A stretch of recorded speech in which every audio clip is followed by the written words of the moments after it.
Hello, listeners, and welcome to the Lifi podcast, the pseudoscience podcast researching internet events with a lo-fi beat. Thank you so much for sticking so far as to listen to the fifth episode. That just means it's the fifth month of me doing this. And so far, there's 72 people listening to this actively. 30 minutes a day, one time a month. Wow! All of this makes me happier than happy and makes me feel smarter than my middle school teacher, Miss Eugenia. Hi, Miss Eugenia. In case you haven't noticed yet, we have merch now. I partner up with my friends Ugnavalitita, and each month we will be coming up with new designs that we will use for the podcast promotion, episode art, stickers, cups, tote bags, you name it, anything. If you're interested, you can find the Redbubble web shop through the link tree in my podcast description. Every purchase you make goes back into the podcast and gives you the chance to ask for future episode themes on the podcast. So if you got the money, I've got the honey. So, money. You know it, I know it. It makes the world go round, and it's a thing that literally existed throughout all of human civilizations in different forms. At first, we relied on bartering, trading your fresh crops for a chicken, and then trading that chicken for a bottle of beer. Glug glug glug. Later, the smart Chinese businessmen decided to carry around coins with the engravings of the item of value that they wanted to barter.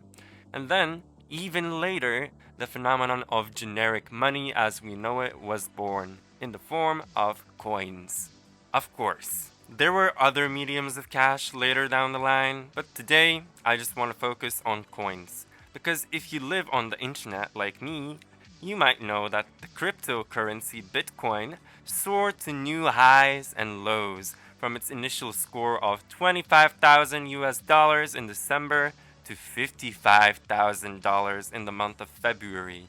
All of this happened when the richest man on earth, Elon Musk, announced that he has a stake of $1.5 billion in the crypto pie. Now, every morning when I wake up, it's not only my ding dong that's rising, but also the cost of Bitcoin.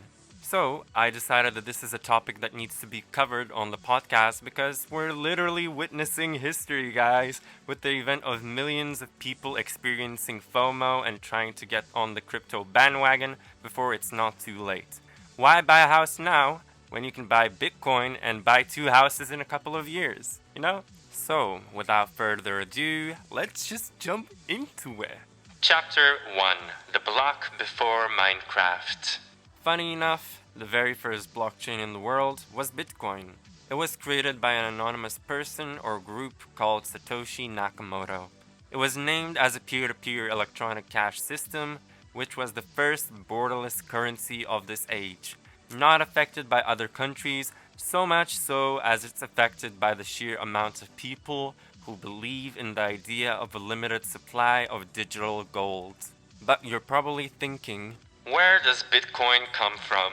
Well, when a crypto daddy and a crypto mommy love each other so much, a Bitcoin is born. I'm just kidding. Actually, Bitcoin and other crypto coins only exist because of their believers, who act as host mining servers for the decentralized peer-to-peer cryptocurrencies. Let's simplify this explanation. In Minecraft, I'm mining iron, gold, and sweet diamonds to pimp out my crib. Meanwhile, in real life, there's billionaires in China and India who have entire basements filled with computers that are made to mine the limited supply of Bitcoin so that they could pimp out their own crib. As a result of this mining, they get Bitcoin for free, since those computers also provide servers for the cryptos to flow through. But I know, this looks like a necessary evil, right? Well, critics of Bitcoin, like the creator of the Windows operating system, Bill Gates, like to point out the unsustainability of Bitcoin, because running all of these mining servers is so electricity intensive, and he does have a point. It turns out that the annual energy consumption from Bitcoin mining in 2019 adds up to 22 terawatt hours a year. To put that into perspective, that's enough energy to power a country the size of Ireland. And now, it's estimated to have grown from 22 terawatts to 42 terawatts. That's basically the amount of energy Austria consumes. And that's a huge amount. And I can bet you my Bitcoin that all of these crypto developments are not making Greta Thunberg happy. How dare you! So, how do we make cryptocurrencies more sustainable? Chapter 2: The Green New Deal. Well, firstly, if you wanted to make the mining of Bitcoin more sustainable, the governments of the world need to start issuing more regulations so that all of the chunky crypto operations in China and everywhere else in the world would power their farms with the help of renewable energy, such as wind, solar, and kinetic energy. Of course, easier said than done. Have you ever tried talking to a rich person? Time is money, and that money is not Bitcoin. Therefore, there is no actual incentive for them to change their ways. That untapped environmental awareness leaves space for all sorts of alternative crypto coins to pop in and steal the spotlight.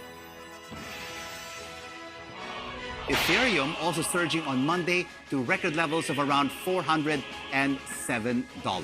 Dogecoin was the most tweeted about cryptocurrency, beating out Bitcoin. A lot of that had to do with those retail investors appear to have flooded Cardano's ADA. Google searches have skyrocketed to new highs in the past. CryptoKitties, the viral blockchain-based game that sparked a global craze for virtual cats. It's a picture.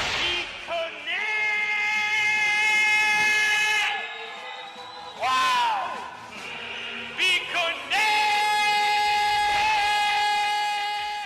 I included BITCONNECT as a joke. This is not a legitimate crypto, but we'll go back to talking about it later. But, excluding BITCONNECT from the equation, almost all of these aforementioned crypto solutions pride themselves on their environmentally friendly alternatives to Bitcoin's proof-of-work model of mining, in exchange for the more sustainable alternative called proof-of-stake model, which, in the words of the Crypto for Dummies book, says that it's forged rather than mined. Also, for fair distribution of the wealth, the proof-of-stake model doesn't give the businessman with the most forging servers the upper hand. They randomly select the next node that is going to earn the chance to forge the node and receive the money reward from it. The criteria for random characteristics differ from altcoin to altcoin, so I would really advise you to research these two models, their workings, and do your homework on which cryptocurrency you'd like to support according to your values. Chapter 3: Alice in Cryptoland. And I hear you say, why should I invest in crypto? I personally believe that this is the future, and it's not just me. It's millions of other people who are jumping on the defining bandwagon of the generation. Just a few hundred years ago, we had the Industrial Revolution, where oil and gold were king and queen. Afterwards, we had the major boom of the stock market that our parents and grandparents experienced. Some earning money for their retirements and some neat Gucci flip-flops. Gucci flip-flops, fuck it, hit your bitch in massage. This a big watch, diamonds dripping off of the clock. Pull the 6 out, winter time, dropping the top. Give it to they pussy ass, turn this shit up a notch. Gucci flip-flops, make a kick rock. And now it's the turn of the crypto era. I won't lie though, I'm very biased, because while I was doing all of this research, I too fell down the rabbit hole of the crypto craze, and became a proud crypto daddy, investing into some Bitcoin and Ethereum. But since you are my loyal listeners, I care about you, and I want you to be a millionaire crypto daddy or a crypto MILF, just like me in the next 5 years. And I'm now telling you to sell your house, sell all of your worldly belongings, and buy some crypto. Or don't. JK, I don't care. I don't care. Chapter 4: Not a Bitcoin to my name. Even though the idea of getting rich from crypto sounds appealing, a lot of people shy away from the venture. Mostly because they might find the whole subject matter too confusing, because maybe they can't find enough money to invest, or maybe they're afraid that they're gonna go balls deep into it and all their money and lose it, and ending up with not a penny to your name is not a cool situation to be in. Or in this case, not a Bitcoin to your name. Sadly, this is exactly what happened to hundreds of people who follow the dreams of getting money fast, stonks, and riding to the moon. And it just didn't work out. And I think you know what I'm talking about. So, how did this dope-ass company fool thousands of people? They promised them that if they put their money in their platform, they'll get 1% compound interest on their investment every day. At first, this seemed legit for early investors, so they convinced their friends. But the newer investors didn't have as much luck with their interest rates, and since the real creators weren't known to the public, one day they just pulled the cord on their service and left with all of that money. This definitely caused waves in the crypto community, resulting in dips in the prices of all coins, since investors were scared. But now it's been 3 years and hopefully people wisened up a little in regards to where they invest their money. Regardless of that, I do think that crypto can be the future of art, money, copyright, and way much more, so you should invest. But I don't know if I can convince you on my own, so I've invited some sexy, smexy, big brain crypto daddies to talk about it. So let's just get into it.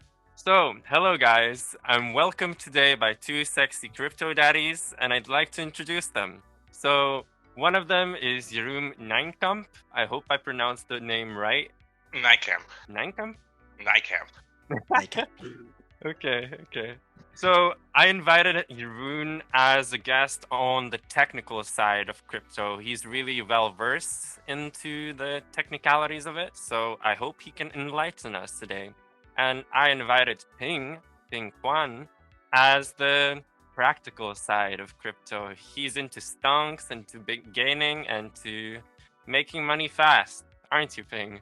Well, not fast, slowly but surely, steady. Yeah, okay.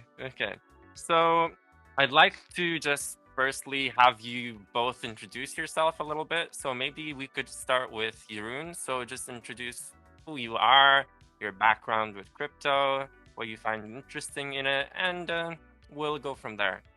All right, so as mentioned, I'm Jeroen Nijkamp, and my background is that I'm a UX designer, although I operate almost primarily in the blockchain space at this point.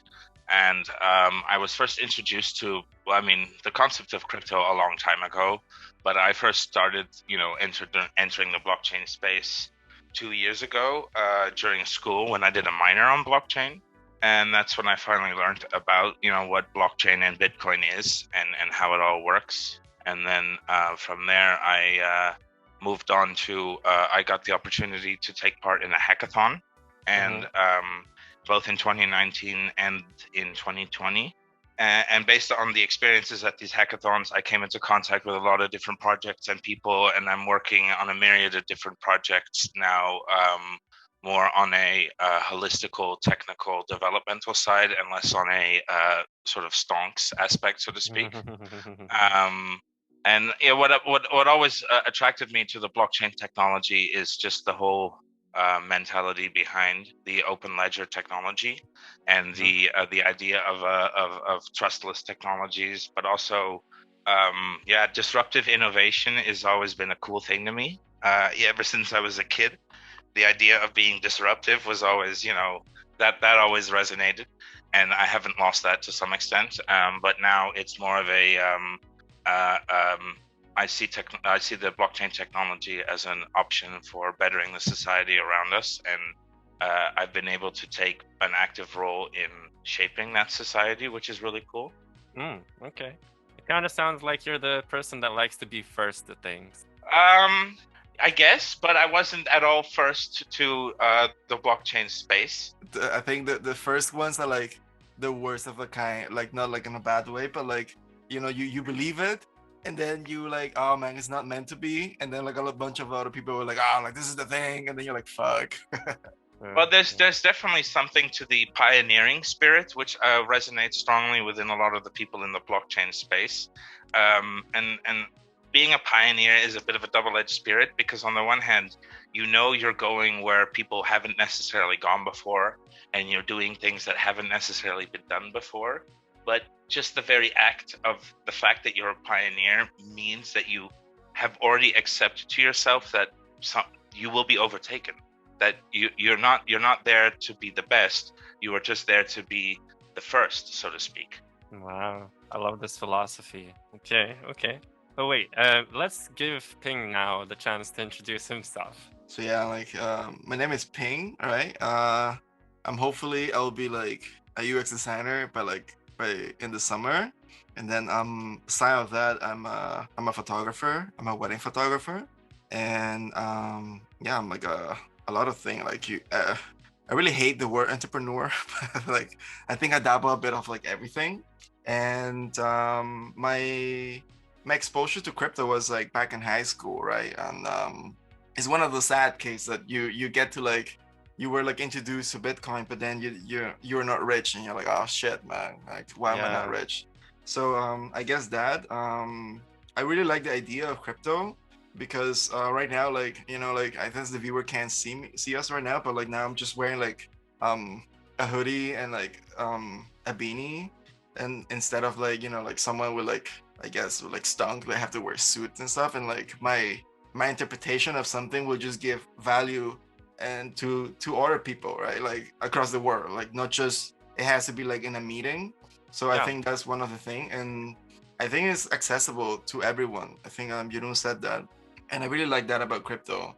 And it's just very I think it's very transparent in a way, and also it could be very not transparent, but I like the idea that like also like the variety of like cryptos in the space. I like that. And yeah, like I sort of like growing up with crypto, it was something that was always in my mind that I wanted always to do something with it. And I think now like I think I sort of know what I wanted to. Yeah. And a question that I was kind of missing is just when did you actually get seriously involved into it? Because we've known each other for several years.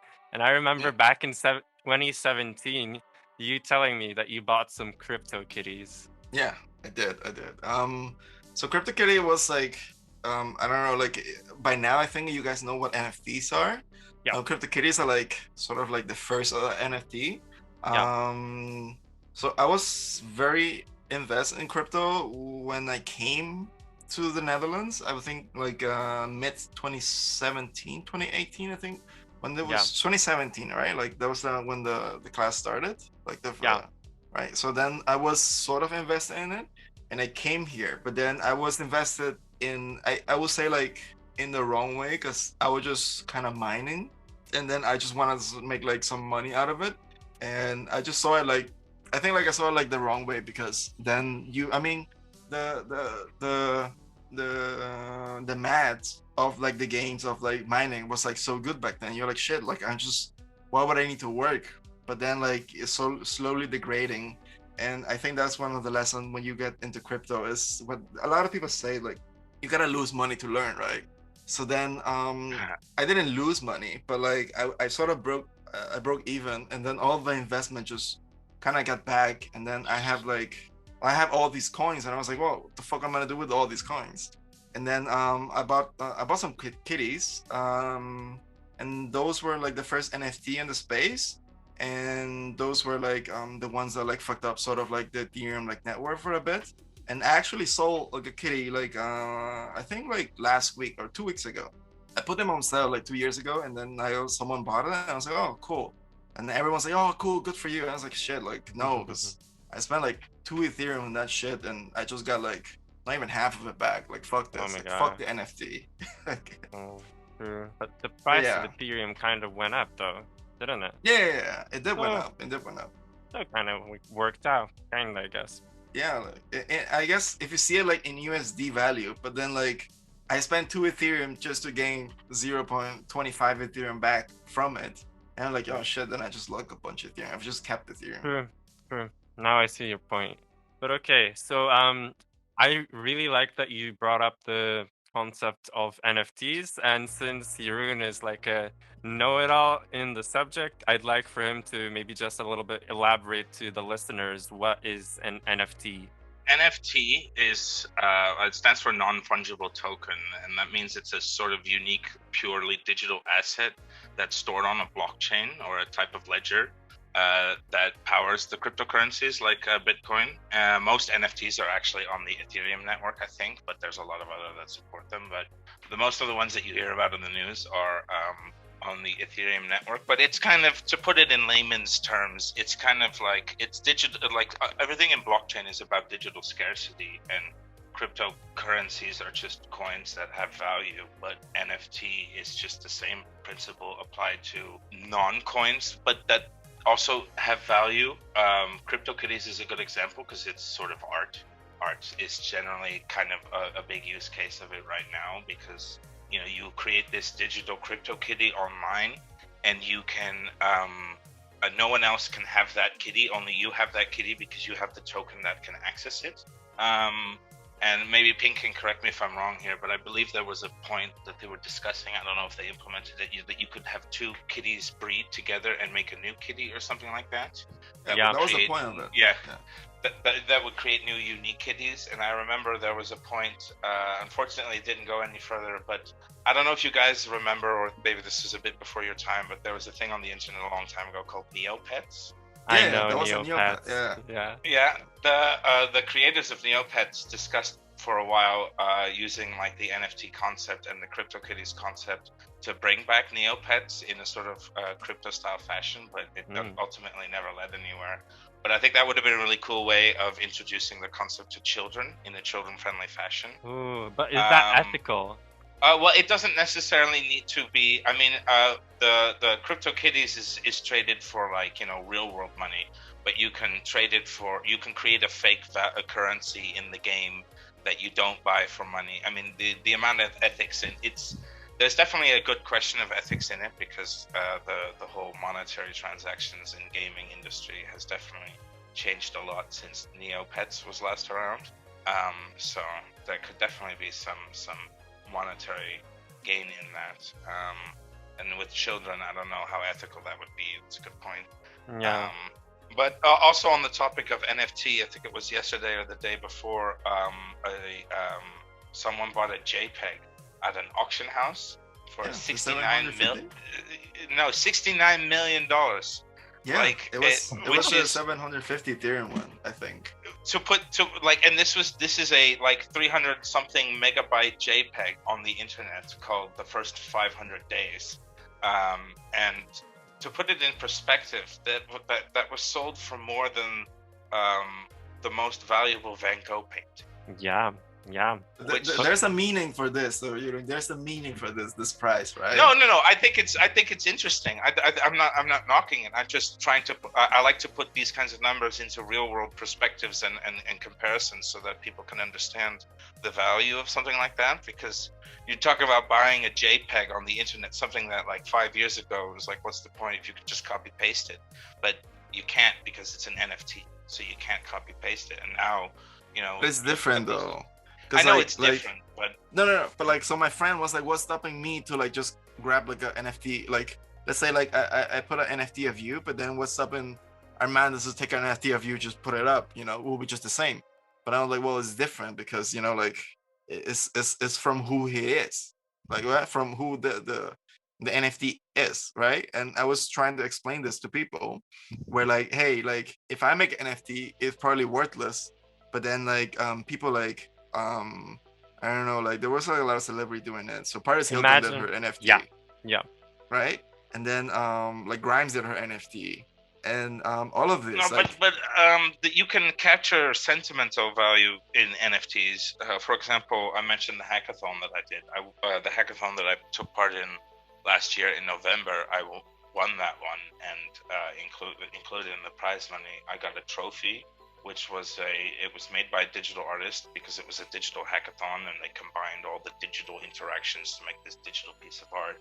And then it was given to us as an NFT token to access the art. So, I mean, obviously, I could sell that on the internet, but, you know, the value of it would be relatively low. But the value to me is relatively high, because I know it's the only one. You know what I mean? Yes. But like, that's what I'm saying. So like the value to you is high, right? But then like NFT from like celebrities, because so many people know them, that's why their value goes up, because everyone knows it's that NFT. So I think that's the reason NFTs are going high, even though like they're inflated. And you know, like, well, I think the main reason that NFTs are, you know, definitely, you know, in the last week or so have been a big issue in 2 weeks is, I mean, cryptocurrencies have been on a steady rise for the last, for a while now, and it always starts with Bitcoin, and then it's the altcoins, and now it's the NFTs and whatnot. It's always the trickle down effect of the growth. Mm-hmm. If the stocks plummet again, you're not going to hear as many people talking about NFTs. But I don't want to get I don't want to get it. No one better like a shit eye on my CryptoKitties like 2018, end of 2018 until just now. Like, oh, like you have a kitty. I was like, oh yeah, but like you didn't care when 2019. Like, fuck you. Yeah. But okay. I just like to ask you maybe a big question. So maybe for the listener right now, they're listening to this and they're thinking why should I invest into crypto rather than stonks? What's the difference? Yeah, it really depends. What do you want from it? Because I know friends that invest in in stonk because they see us as more a less a valuta that doesn't fluctuate as much, so it's less volatile, definitely. Yeah. And then if you really want the gains and stuff like that, I guess crypto. But I think if you just want the gain, you're in crypto for the wrong reason, right? And I don't know, you want it's difficult to answer the question because it depends on who it's being asked to. If you ask people like us, or generally people here in the Netherlands, it's for the most people the appeal is in the stonks appeal, at least to some extent. There's the gains, if I put this much in and then I can get that much out later. That tends to be the majority appeal for a lot of people.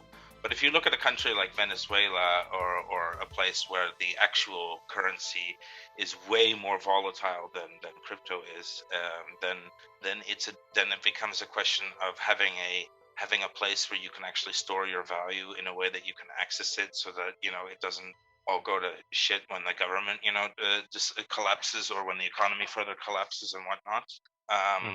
There were a lot of people in Greece, for example, in 2010 and 11, who managed to sort of get through the crisis by putting a lot of their money into Bitcoin.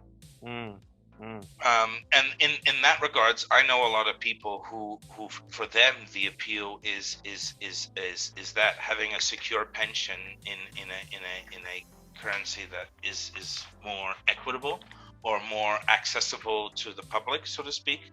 But these tend to be relatively older people, or people who have been negatively affected by the previous crisis. So again, that's what I mean. It depends on who you're asking and what their motivations are. I kind of personally, I don't know about you guys, but personally, I'm just taking the money that I can afford to just throw away or just put away somewhere else. I'm taking it and I'm just putting it into crypto and hoping that maybe in 5 or 10 years, when I'll be close to 30, 35, I don't know, I can just buy my house with it and then call it my crypto house. I don't know, it would be cool. But then what kind of crypto are you buying? So right now I'm invested in Bitcoin and Ethereum. I really want to have one Ethereum. I'm almost there. I just need to get my paycheck and then we'll see what happens. But that's my plan, at least. And what are you guys invested into? I'm not heavily investing in any coins directly. I mean, I have a little bit of money lying around or a little bit of Bitcoins lying around, and some Ethereum and whatnot, but it's not something I'm actively tracking, although I've been looking into Cardano a lot recently, because it's at least their governance and their white paper and all the boring stuff that really appeals to me and whatnot. I really hate Cardano. Why do you hate Cardano? It's one of the first things we learn in design. It's so you build something and then you start iterating into it, and then Cardano just has this blue paper, and then everyone's oh, it's great. No, I know what you mean. I know what you mean. It's peak white paper culture. You know what I mean? And it's contradicted because I've also got money in Dogecoin, which is on paper it's the most ridiculous crypto out there. You should if you look at it from a technical perspective, there's no technical reason why you would want it, because there's no maximum cap. They can keep deciding to add more to the maximum cap, but it's more the memification of everything but the power behind the culture behind that, so to speak. Like when you have an inside joke across the entire world and it has monetary value, then that's what Dogecoin is basically. Yeah. And wait, did you have Dogecoin before Elon Musk tweeted about it or after? I got it in 2019. Before. I can't remember, so I think it was before, but he tweeted about it a few times. The tweet he made recently wasn't his first one. I know he did something before, but they sponsored a whole racing team. I remember that much. Yeah. This was before I invested in them. How do you feel when you see those stonks? Part of me is regretful in the sense that I'm like, oh, I should have invested more, and because I could have gotten more out of it and whatnot. But that voice is increasingly smaller because I'm not in it for that aspect in it. It's like I mentioned before, it's more the underlying technology to me. So I've kind of let go of the chase, if you will. But I have a lot of friends who are, and they're like, "Holy shit, have you seen it today, Jeroen? Holy crap! I was up all night watching it," and I'm like, "Oh, please stop talking." Okay. What about you, Ping? What are you invested in? I mean, I guess I'm an Ethereum fanboy, so I got some Ethereums. Okay. I have some ICX, which is like a Korean Ethereum, you can say that. I know it. I've been scooping that since like 2018, so like I scoop like a bit every month, and then I try to like get as much as I can from it. I have like some Aave, so like Aave is like a decentralized like a DeFi, like a decentralized exchange. Yeah. And yeah, I have some Uniswap actually. Okay. Yeah, and then I have like I do so I have my own bags, and then I have my trading bag. Like my trading bags are just me charting and like looking at like charts, like graph every day, and I'm like, oh, like this looks good, and then I'm like, oh, like this graph is like right, and then I kind of like buy it, and then like, so I have my budget for that, and then I have my own bags. Yeah, you have your savings pot and your playing pot. So exactly. Yeah, exactly. Yeah, that's the safer way to do it. Yeah, definitely. Yeah, for me personally, it's kind of scary to trade because like what I'm doing right now, if I put any money into it, I'm just putting it for the long run. I'm just like, okay, I'll see you in 10 years or something, and I don't have the brain capacity so far to just like go trade. Like, how do you do it, Thing? Well, like it took me a while, so like I lost like a lot of money like trading, and then at some point you just like the more you lose, you figure out why. But it's one of the things. So like looking at graph is like looking at patterns, and then they're like self-fulfilling prophecy sort of.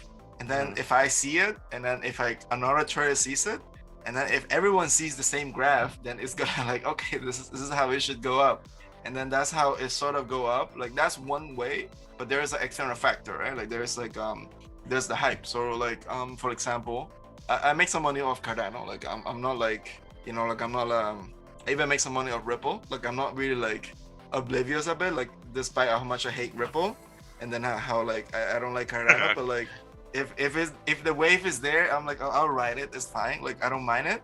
And then like yeah, like I think is one way just kind of like being exposed to like crypto. Like the longer you be there, like the more you learn, but you gotta like want to learn it, right? It's not like if you don't know how to trade, like I don't want you to trade because you probably like get like how I say, like you get like liquidated like pretty quick. So yeah. Then you but it's a good point that Ping brings up as well, in the sense that the desire to want it has to come from within, because otherwise you're going to get lost in the sauce. It's too much. Exactly. It's not, and it's a relatively new field. So, and it's a field where everybody's out to make games. So nobody stands to win by like going out of their way to create a platform for new people, if you know what I mean. Yeah, it's not. There's the onboarding process is steeper than the things than other things than you're used to. So you really have to want it. Yeah. It might be like a snob, but like now, like like some people want to talk to me and like it'll talk about something like really like I don't know, like, oh, like what coin should I buy or something. I'm like, oh shit, like I don't know, like there's so many coins, like I don't want to shield you my bags. Yeah, is one is unethical. Like, I think like what Elon Musk shows about like Dogecoin is pretty unethical. But then like also like I don't want to be Yeah, but like it's the same with the banks. When what was it in like 2015, 2016, when Goldman Sachs and stuff, they were like, oh, and the big banks in America, they were like, yeah, Bitcoin is unstable. Don't use it. Don't invest in it. And the value dropped overnight quite a bit. And then they went and bought a shitload of it because the value dropped. Because they did it intentionally, you know. And it's the same with what Elon Musk does with Dogecoin and whatnot. It's a little unethical using your influence in that way. But it's like, if you had that ability, would you do it? If you had that kind of sway? Definitely not. Like the thing is like, so like my biggest fear is just like not to like shield my bag to you, but like if I tell you my bag and then you buy it and then when you lose money, you're like, fuck, it's like, your fault. Exactly. and I just don't want to like that burden, right? Like if like I know like if I lose it, like it was my fault, like, you know, like no like there I can't blame anyone. I could blame like YouTube or something, but like is ultimately just my own fault because I bought it. I don't want to like, hey, you don't buy this coin, you buy it and then shit, fuck it, being like, what do you want me to do? Like, you know, welcome to crypto. No, but in general, I mean, but this is a personal thing. I'm more likely to invest in something if I did the research myself and I found it myself, and I'm less likely to do it if someone told me, hey, Jeroen, invest 100 euros now in this coin, do it, you know. And then I'm going to be more suspicious than I would normally. BitConnect. You know what, like I don't hate on BitConnect, you know, like people that got in earlier. I know actually a guy that went to BitConnect and he lost money, but like if you go very early into BitConnect, you would have made some money. Yeah. But I guess this is just a lesson for the listeners, you know, like if you're gonna invest your money, if you're gonna trade, just do it responsibly. Don't use all of your money for it, and don't invest anything you're not okay with losing. And just do your research. So definitely. Yeah. Okay, so what do you guys think about the YouTube crypto investors and the ones that give you like advice based on the charts that they like? So, some of them are good and some of them are really bad. So like I really hate like ones that like Cardano to $100 by December, like those. I'm like whoa, like damn. You know, like there are some that are like really like, and like, you know, like how to say it, like breaking down like all the graphs and stuff, and they try to do like analytics and all of that, like what is a team about and what they do and all of that. And yeah, like I guess it's still YouTube, so like they still need views and they still make money. So yeah, you gotta really do your own research and not just based on like one video. And one thing I do in trading is, so like if I see one graph and it's great, you can just follow that graph, right? Like, so you need to check like the 2 hours, the 4 hours, the 12 hours, the 24, the daily, the weekly, and then like the pair, so like the USD pair, the BTC pair. And if everything lines together, then you're like, whoa, like this feels like I could like buy it, and just don't go like, whoa, like this is it, like let's just go. You know, like you gotta do your own research. And like, you know, like the same thing with like, I think what we do in like in UXC is like, when you have your research, but then when you do another research and when it comes back to it, it means that you're doing right research, because then, you know, like then you're like, whoa, like, you know, like I'm not crazy, I'm not just me thinking this, but someone else think it too. So that I think that's how you do it. But I really hate those people. Cardano to $100, Ethereum to like 1K. I mean, no, Ethereum to 100K, or like Bitcoin to like 1 million by 2020. Those were like the worst. I know they're really bad, but actually whenever I see like a thumbnail on YouTube saying like Ethereum to 100K, I kind of get wet, you know, like I just get wet because I like Ethereum. So yeah. I don't watch a lot of like crypto channels on YouTube, but I'm very, I don't know. It's more personal philosophy of like regurgitated knowledge, if you know what I mean. Mhm. Like it's and Ping brought up a really good point when he said that like it's their YouTube channel, they have to make money, and you never know what the ulterior motives is or isn't. Yeah. There are some which I do really like, but they're more it's more broad strokes and less about whether or not you should invest and more about what's happening so you can make a better decision about whether or not to invest. Ivan on Tech is one that I watch occasionally, and there's a couple others, Data Dash, and stuff like that. But again, there's a more I prefer to understand the context better and then make a better decision than have a video tell me like, oh, invest this here because this. Yeah. If you know what I mean. Also, they might be biased because maybe they just bought it right now and they decided to make a YouTube video saying exactly. like, yeah, guys, invest in this. Like, this is gonna be great, man.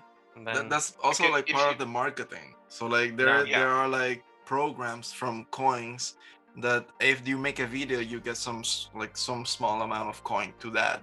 There's also like a marketing strategy that some small coins do it, and yeah, like if they go big, you know, like you maybe get some really good cash out of it. wow, I didn't know about that. Okay. If you get an altcoin and it goes from like 0.0001 cent to 0.0001 cent, and you put like 100 euros into that, that's like, then you know you've got like 10,000 euros suddenly. Wow. Like, it doesn't sound like a lot, but it is. And We call that shit coins. yeah. Shit coin. So like, you know, like so I bought like in my Exactly, 2017, 2018, I bought a lot of shit coin. And then one hit though, like, you know, like it's kind of like but in 2000, that was the wild west time of like the shit coins. That was but like when it went down. So like after 2018, then I started like gathering, like I started playing. So I have my budget, right? Like I have like 50 euros a month. It was 40 to like 20 Bitcoin, 10 Ethereum, and 10 on shitcoin. And I was like, dude, like one of these like will hit, and it hit. It did hit. It hit one. And I don't think it's a shitcoin. It's pretty good regardless. But I'm just like, well, like I'm gonna stop because like, you know, the lightning doesn't strike twice. So I stopped buying shitcoin. For every shitcoin or altcoin out there, there's 10 more the next day, and there's 50 more the day after that. You know, it doesn't. It's open source, so there's. I could go out and make a Jeroen coin right now, which is copying the Bitcoin protocol hypothetically, and I'll throw $10 to you.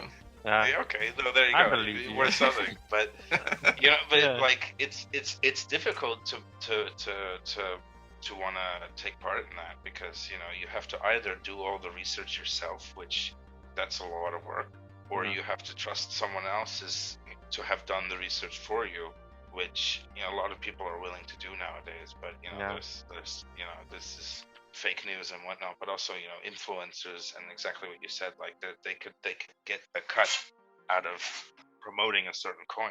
Yeah, and we could just so easily like make this podcast episode the platform for your announcement for the Jeroen coin and like get some money based off the announcement. Exactly. Yeah. Like buy my coins, you know, like sponsored by.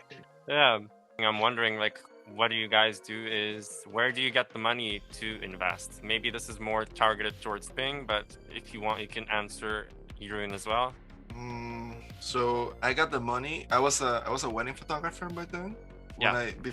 So then I had the so people will have budget. So then I did have money and saved up from like all the weddings that I did, and I guess I just kind of went like before coming here. I kind of went all in, and there's a sad story to it because then I had like I converted everything to crypto, and then I needed a bed. And I spent 0.3 Bitcoin for that bed, right? And I was like, shit. Now I look about it. I didn't even sleep on it though, because like I put it on my cousin's place, and she threw it away because she bought a new house, and she was like, I don't need this bed. Fuck it. And then and I was like, shit. Like that was a really expensive bed. But like this is another lesson that you learn in crypto. Don't get like very like sad if you make It's this not like about losses now. yeah, it's not about losses. Like I'm very happy that I got exposed to it, and then like now like if you think back at it, you're like shit. Like there's so many opportunity. I probably handle more than like 5 Bitcoin by now. Like just like having it and just like it just comes and go. And now I'm like shit. Like now I really gotta like not lose them. and Yeah. just try to like Yeah. just like, you know, like that. But like I just had money like from the wedding photography, and then I had what I do now, I just have a budget of like 100 or like 50, and sometimes I don't, and then the next month if I do, then I make up for it. So like I've been doing that for like the last 2 years, which is not much, but you know, it was like 2,000 I invested in Yeah. this. That's very nice, very like, substantial. Also considering you started early, so it's really good for you, thing. Really good. And what about you, Jeroen? I mean, like I mentioned, I did that minor in blockchain, and like we had to invest €5 in like crypto, like Bitcoin and Ethereum. Like it was just part of it was a homework assignment to put €5 Yeah. into that, which and then that was back in like February of 2019, and by the time the study had finished, it was already like those €5 had become like 35 or something like that. So then I used like those 35 to invest like further in other coins and whatnot. And then I'd occasionally, when I had some random money to spare, because at that point in time I was living at my parents' place, I wasn't paying rent, so I had some more spare change. So I was putting in different coins. And if I was to invest now, it generally comes from it's from one pool going to the other, so to speak. And then I just sort of set a margin for myself, like any profits beyond this percentage I can use to invest in another coin. But I'm not really I haven't actively been doing that for a while. So yeah. Yeah. Okay. Are you gonna be a crypto granddad or not really?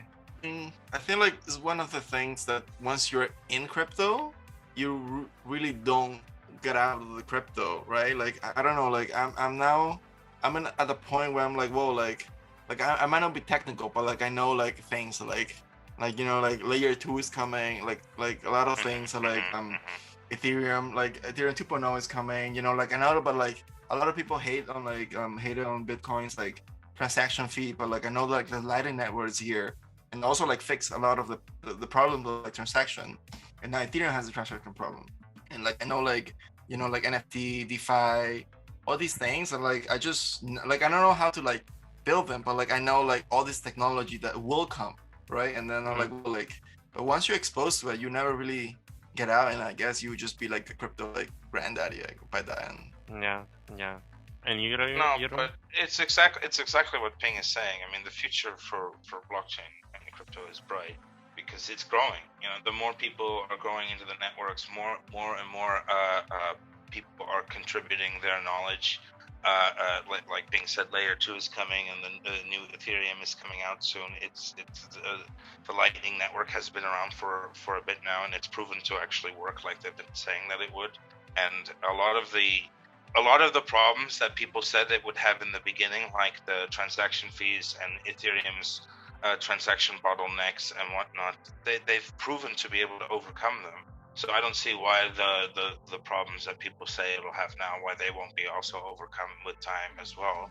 And it's like, in terms of whether or not I'm definitely once you like, I fully agree with the sentiment. Once you enter the crypto space, there's no leaving it. Once you've entered the blockchain mentality, you're there for life. But it's also it's vastly growing. I mean, talking about crypto and blockchain right now is like talking about email and the internet in 1989.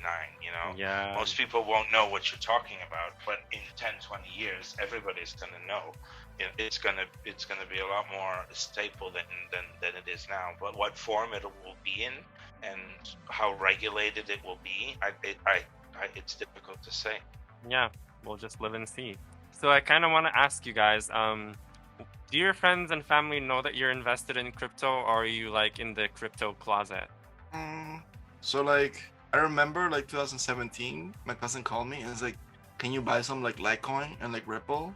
And I was like, "Shit, like why are you asking me this?" And I was like, "Oh, like you're into crypto." And I was like, "Well, yeah, but like I didn't like, you know, like I think like I'm in the crypto closet, but like once your family know that you're into crypto, I think it's a really good sign to like leave the crypto space, as in like not to like leave, but like just to like calm down, because I think that's a really good indication that it has reached mainstream, and it will be very like something's gonna happen. Like like something like so the bubble like we say like the bubble like will like burst, and one of the indication is when your family comes to you, or when like ABC or like CNW and those like channels will like mention that.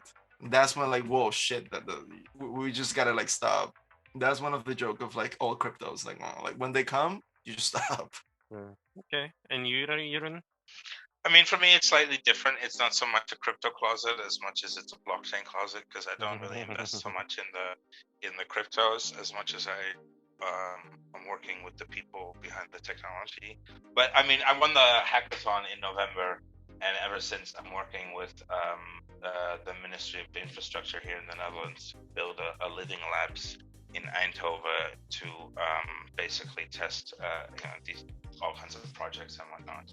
And you know, like we also that I work with like some sort of like living labs now too. Oh yeah. What is that? Yeah, it's like yeah. It's like, I don't know. You explain. I think you can explain it better. Living labs. It's kind of like a how to explain it normally? It's kind of like it's very much a laboratory, but as opposed to it being like doing science experiments and whatnot, it's working with usually with entitled people in the field that you're working on to experiment on new methods or new methodology or new production management or new whatever in a real world setting that you can actually immediately apply it. So it's sort of applied experimentation. Does that cover it for you as well, Ping? Or yeah, definitely. Like, I think it's like a space where like basically like people like entitled people and like I guess like students and stuff would just sort of collaborate and try to like coexist there and try to like bring like new ideas. It actually comes from UX. It's a UX concept, and it's kind of like a think tank, but then less about thinking about concepts and more about building concepts. Yeah. To put it in a context that the three of us would understand, it's kind of like HCI, but then not on a school budget and with actual goals and projects in mind.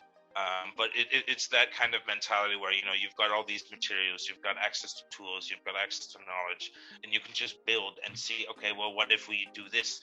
And what if we do that? And it's also used a lot as incubators for startups, for example. Yes, Delft, there is one close by to us in the Netherlands where they take 0% equity on their startups, which is pretty impressive. Which means you can, if you manage to get in there and you become successful, they don't take any percentage of your business. But yeah, back to the original question. I'm working on these projects, and my parents know about it, and I've pretty much positioned myself branding-wise as sort of the overlap between UX and blockchain. So I have to sort of be out of the closet to that extent.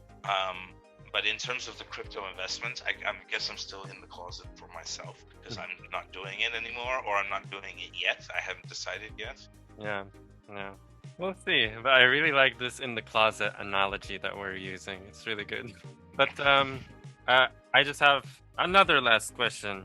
So again, for both of you personally, Ping, do you have anything to plug? Let me think about. I don't know. Like I feel like like don't be scared to like get into crypto, and if you do, like just do your own research, and don't get overwhelmed, because it does take a lot to get into crypto. But once you're in there, you just it's once you like go to like the first hodl, like I think like after that it's pretty like self-explanatory. I think that's okay. And you, Jeroen? I definitely, recommend people, if they're not, or the listeners, if they're not already involved in cryptocurrencies or in blockchain, to get involved. And I think the best way to get involved is to, like I did, just put €5 into Bitcoin or Ethereum, and then it's not a lot of money, like even if it's €1 or €2, but it's not a lot of money. But the moment you've got some money in there, you're gonna find yourself automatically wanting to know, wanting to learn what's going to happen with your money, how is it going to develop.